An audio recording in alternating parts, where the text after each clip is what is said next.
Hello दोस्तों। कैसे तुम लोग? उम्मीद करूँ बढ़िया होंगे और मस्त होंगे। दोस्तों, आज हम आपको बताने वाले वीडियो में क्लास 10 का जो है चैप्टर 3 है। इसमें क्या दिया गया है? दो चर वाले रैखिक युग में। अब हमारे पास पेपर का समय बहुत कम बचा हुआ है। जो बोर्ड एग्जाम का जो पेपर होने वाला है बहुत ही कम बचा है। 15 दिन इस महीने में बचे हुए हैं। आगे करीब 1.5 महीना उसमें बचे हुए हैं, समझिए। 18 तारीख से आपका एग्जाम शुरू होने वाला है, खासकर यूपी बोर्ड वाले में, ठीक है ना। तो क्लास 10 का जो पेपर है मैथ का, इसमें हम सॉल्व कराने वाले हैं। वही सॉल्व कराएंगे जो पेपर में आएगा। अगर आपको विश्वास है, धैर्य बनाकर रखेगा, एक एक चैप्टर को 1 से 2 वीडियो में खत्म कर देंगे, ठीक है ना। एकदम जो पेपर में आने वाले सवाल हैं उन्हीं सवालों को सिर्फ टच करेंगे, उन्हीं सवालों को करेंगे। एक एक सवाल लेकर के हर एक कंसेप्ट को छूने की कोशिश करेंगे जो पेपर में आता है। तो आइए शुरुआत करते हैं। हमारे पास जो पहला सवाल दिया गया है, यह सवाल दिया गया है। इससे हर बार एक सवाल बनता ही बनता है, समझ लीजिए। चाहे इनमें से बहुविकल्पी नहीं धरे, चाहे इसमें से पूछे। तो हम इन तीनों कंसेप्ट को क्लियर करने वाले हैं। सवाल हमारे पास ये दिया है, पर हम कंसेप्ट जो है तीनों क्लियर करेंगे, 1 2 3। ये क्यों होता है, कैसे होता है, आइए समझते हैं। तो सवाल दिया है हमारे पास, निम्नलिखित समीकरण निकाय के बारे में बताइए कि 5x + 2y = 16, 7x - 4y = 2 है। यानी उसका एक अद्वितीय हल होगा, उसका कोई हल नहीं होगा, उसके अनेक हल होंगे, ठीक है ना। तो सबसे पहले इनको हल करने के लिए हम इसको क्या करेंगे, हम तुलना करेंगे। कैसे तुलना करेंगे? तुलना करते हैं, इसकी तुलना करेंगे हम पहले वाले को। a1x + b1y + c1 = 0 से तुलना करने का क्या करने पर, जैसे हम इसको तुलना कराएंगे इससे, यहाँ x से ये x कट जाएगा, है ना। तो a1 बराबर आ जाएगा, लिख देंगे हम। a1 बराबर आ जाएगा हमारे पास 5। कितना जाएगा? 5, ठीक है ना।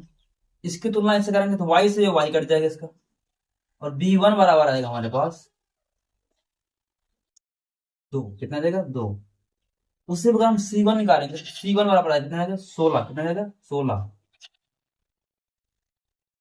c1 बराबर आएगा 16। पर यहाँ देखिए पाएंगे, यहाँ पास बराबर हम किस पार लिए हैं। अगर हम बराबर इसको इस पार लाएंगे तो माइनस जाएगा, तो यहाँ लिखेंगे -16, ठीक है ना। ये ऐसे, ठीक है। तो इसको हम इसके पार लिखेंगे और इसको उस पार लिख के ये माइनस हो जाएगा, तो हम सी का मान -100 लिखेंगे, ठीक है ना। हमने इसकी तुलना कर दी इस वाले समीकरण। हम अब इसकी तुलना करेंगे, हम a2x + b2y + c2 = 0 से। अब इससे तुलना हम इसकी करेंगे, ठीक है ना। इसकी तुलना करेंगे तो हमारे यहाँ पास भी a1 a2 b1 b2 c2 मान निकलेंगे सबके, ठीक है ना। इसकी तुलना करेंगे तो x से x कट जाएगा, इससे कट जाएगा तो हमारे पास a2 का मान आ जाएगा, हमारे पास जो आएगा 7 आ जाएगा, ठीक है ना। b2 का मान निकालेंगे तो y से y कट जाएगा, b2 का मान आएगा हमारे पास -4। कितना आएगा? -4 आया, ठीक है ना। हम c2 का मान निकालेंगे, c2 आएगा -2। c2 का मान आएगा -2। हमारे पास तीनों मान आ गए, a1 a2 b1 b2 c1 c2। जब हम सब मान निकाल लेंगे तब यहां से हम इसको सॉल्व करेंगे।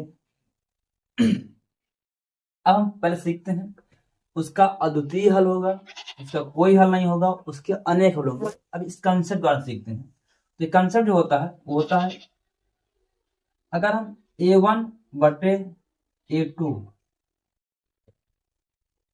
b1/b2 और c1/c2 ऐसे लिख दें तीनों फार्मूले, और यहाँ पास बराबर लगा दें और इसको काट दें।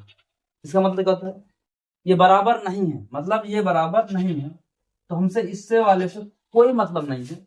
अगर ये और ये बराबर नहीं है, वो चाहे बराबर हो जाए, उससे कोई ताल्लुकात नहीं है। अगर ये बराबर नहीं है, इसका मतलब क्या है? जब दो रेखाएं एक दूसरे को काट दें, क्या करते हैं? काट दें, उनको बोलते हैं प्रतिच्छेदी रेखा। क्या बोलते हैं? प्रतिच्छेदी रेखा, ठीक है ना। प्रतिच्छेदी रेखा, प्रतिच्छेदी रेखा क्या कहती है? a1/a2 बराबर डज नॉट इक्वल b1/b2, ये बराबर नहीं होंगी। जब बराबर नहीं होती हैं इसका क्या होता है, अद्वितीय हल होता है। क्या होता है, अद्वितीय हल। जब a1/a2 बराबर b1/b2 बराबर नहीं तो होता है, तो यहाँ पास क्या होता है, इसका अद्वितीय हल होगा। मतलब इसका कोई एक ही हल आएगा। मतलब इसको हम सॉल्व करेंगे, इस वाले समीकरण को, समीकरण दिए हैं इनको हम सॉल्व करेंगे तो सिर्फ इसका एक हल आएगा। क्या आएगा, एक हल। जब रेखाएं प्रतिच्छेदी हो, क्या हो, जब रेखाएं प्रतिच्छेदी होती, ठीक है ना।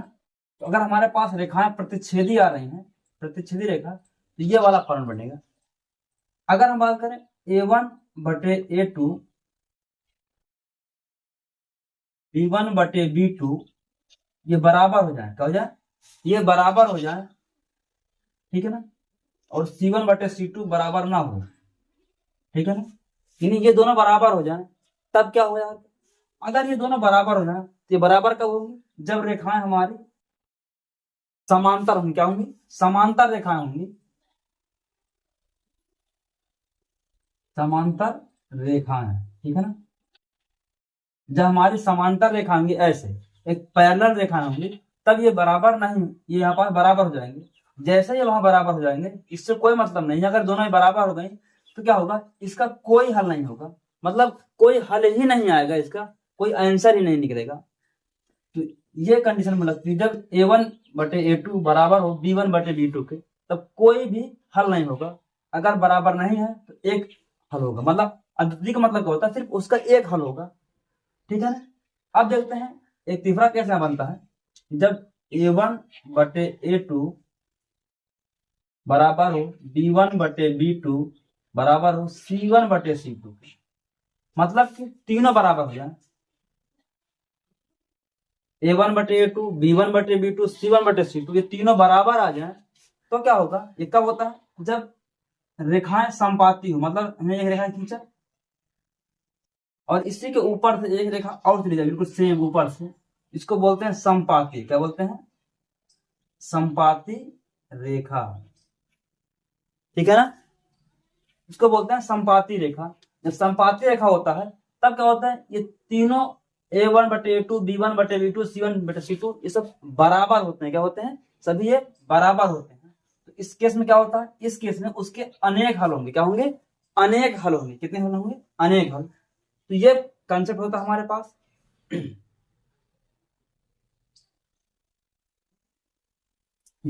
ये संपाती रेखा है, ये समांतर रेखा है, ये प्रतिच्छेदी रेखा है। अगर सभी बराबर हैं तो अनेक हल होंगे। अगर दो बराबर हैं तो इसके कोई हल नहीं होगा। अगर दोनों बराबर नहीं है, पहले और दूसरे, तो इनका एक हल होगा, मात्र एक हल होगा, जिसे बोलते हैं अद्वितीय हल, ठीक है ना। तो हमने ये चीजें को सीख ली इससे माध्यम से। अब हम इस सवाल को हल करेंगे, इसका क्या मान आएगा, यानी ये होगा, ये होगा, ये होगा, ठीक है। आइए देखते हैं, दिया गया है हमारे पास a1/a2, हम लिखेंगे a1/a2, a1 कैसे दिया गया है, a1/a2 b1/b2 c1/c2 से तुलना करेंगे कि बराबर है या कोई बराबर नहीं है, इससे हम रख के मान करेंगे, ठीक है। a1 कितना दिया 5, b1 दिया गया 7, फिर b2 कितना लिखा है, b1 लिखा गया 2 और b2 दिया गया है -4। अब देख पा रहे क्या ये दोनों बराबर है, तो ये दोनों बराबर नहीं, ये दूसरा मान लिया है और यहाँ पर दूसरी संख्या ली गई है, ठीक है ना। ये बराबर नहीं है, क्या है, ये वजह बराबर नहीं है, इसको हम लगाएंगे डज नॉट इक्वल, यानी कि बराबर नहीं की चीज लगा देंगे यहाँ पास, ठीक है ना। ऐसे यहाँ आ जाएगा बराबर नहीं।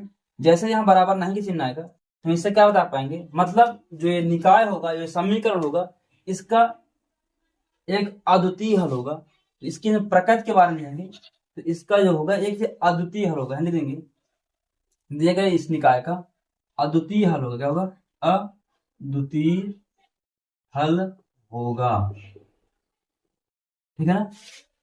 इसका अद्वितीय हल होगा, मतलब सिर्फ एक हल आएगा। अब इसको हम सॉल्व कर लेते हैं। समीकरण देखिए, हमने सिर्फ प्रकृति को निकाला था, कंसेप्ट लिखा था, और इसको हम सॉल्व करेंगे। आइए हम इसको हल करते हैं।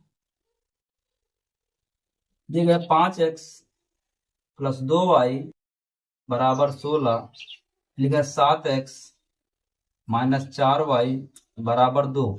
इसको सॉल्व करते हैं। सॉल्व करने के लिए क्या होता है, यहाँ पर देखेंगे एक माइनस है, एक प्लस है। जहां माइनस और प्लस दिखाई दे, इन संख्याओं को हटाने की कोशिश करेंगे, इन दोनों को हम विलोपन विधि से सॉल्व करेंगे, ठीक है ना। तो यहाँ प्लस का 2 है, यहाँ माइनस का 4 है। इसको हम 4 बना सकते हैं। कैसे? अगर इसमें हम 2 का गुणा कर दें, 2 का गुणा करेंगे तो हम सिर्फ इसी संख्या में नहीं पूरे में गुणा करेंगे। यहाँ पास 2 का गुणा करेंगे और लिख देंगे यहाँ पास 2 पंचे 10 x प्लस 2 दूनी 4y बराबर 16 दूनी 32। समीकरण ये 3 बन जाएगा। अभी तक ये 1 था, समीकरण 3 बना। इसको y से उतार देंगे हम, 7x माइनस 4y बराबर का 2। ये समीकरण 2 है। अब क्या करेंगे हम, जब एक प्लस में हो एक माइनस में क्या हो, क्या करते हैं, समीकरण को जोड़ते हैं। यहाँ लिखेंगे समीकरण 3 व समीकरण 2 को जोड़ने पर, क्या करने पर, जोड़ने पर। कब जोड़ा जाता है? जब एक प्लस और माइनस के हो। जब दोनों संख्याएं का चिन्ह समान हो, यानी यहाँ भी माइनस यहाँ माइनस, तो घटाते हैं, या यहाँ भी प्लस तो घटाते हैं। ठीक है ना? तो हम इसको जोड़ेंगे। जैसे ही जोड़ेंगे हम तो ये 7 10x है और 7x है, 10 7 17x हो जाएगा यहाँ पास। ये प्लस और माइनस से क्या हो जाएंगे, ये दोनों कट जाएंगे। क्या देंगे? कट जाएंगे। जब भी एक संख्या प्लस में हो और एक संख्या माइनस में हो तो कट जाती है। ठीक है ना? बराबर लगाएंगे। 32 दो कितना होता है? 34। कितना होता है? 34। समझ रहे हैं? अब क्या होगा, यहाँ 17 गुणे में लिखा गया है, उधर जाएंगे तो भाग पहुंच जाएगा, तो यहाँ से x का मान आएगा 34/17। भाग देंगे तो x बराबर आ जाएगा 17 दूनी 34। हमारे पास जो x का मान आया 2 आया। कितना आएगा कि 2। ठीक है ना? अब हमारे पास 2 का मान आ गया। अब इस 2 का मान समीकरण 1 में या 2 में रखेंगे तो हमारे पास y का मान आ जाएगा। ठीक है ना? समीकरण हम 1 में रखते हैं। ठीक है ना? दिया है 5x प्लस 2y बराबर 16। अब इसकी बारी है इसमें रखने की, इस x के मान को। ठीक है ना? इसमें धरेंगे। अगर आपको वीडियो अच्छी लग रही है तो वीडियो को लाइक जरूर कर दीजिएगा, क्योंकि इससे हमारा मोटिवेशन बढ़ता है। ठीक है ना? आइए देखते हैं। यहाँ पर मान रखेंगे, x का मान 2 रखेंगे तो 5 गुणे 2 रखेंगे, ये हो जाएगा 5 दूनी 10। ठीक है ना? तो 5 दूनी 10 हो जाएगा, प्लस का यहाँ 2y हो जाएगा बराबर 16। ये 10 प्लस में उधर जाएगा तो माइनस में जाएगा, 2y बराबर 16 माइनस 10, तो 2y बराबर आ जाएगा कितना, 16 से 10 जाएंगे हो जाएगा 6। तो y बराबर आ जाएगा, दूसरे से भाग देंगे तो 3 बार देंगे। कितनी बार देगा? 3 बार। ये हमारे पास y का मान है। तो ये सवाल पहला था। हमने इन सभी चीजों के बारे में जाना, हमने x और y के मान भी निकाल लिए, हमने इन रेखाओं के बारे में जाना, इन रेखाओं से क्या क्या बनता है, कैसे सवाल बनते हैं। आपसे ये फॉर्मेट दे देगा, ऐसे बोलेगा आपसे कि इसका प्रकृति क्या होगी। अगर इस पैटर्न मान रहा है, इसे कैसे आएगा, इस 4 विकल्प देंगे या 3 विकल्प दे देंगे, इसका जो होगा कोई हल नहीं होगा। रेखा पूछेंगे तो समांतर रेखा है। ठीक है? तो इनको आप याद कर सकते हैं। प्रतिच्छेदी रेखा में ये वाला हल होता है, समांतर रेखा में ये वाला, और संपाती रेखा में ये वाला। ये फॉर्मेट कैसे बनते हैं। ठीक है ना? गारंटी है इनमें से एक सवाल बनेगा। ठीक है ना? अगर आप इतना कर पाते हैं तो। दोस्तों ये सवाल यहीं तक रहा, नोट कर लीजिएगा। बाकी हम इसके नेक्स्ट वीडियो में बताने वाले हैं। तो कैसे लगे वीडियो दोस्तों, कमेंट में जरूर बताइएगा। मिलते हैं इसी तरह के नेक्स्ट वीडियो के लिए। जय हिंद।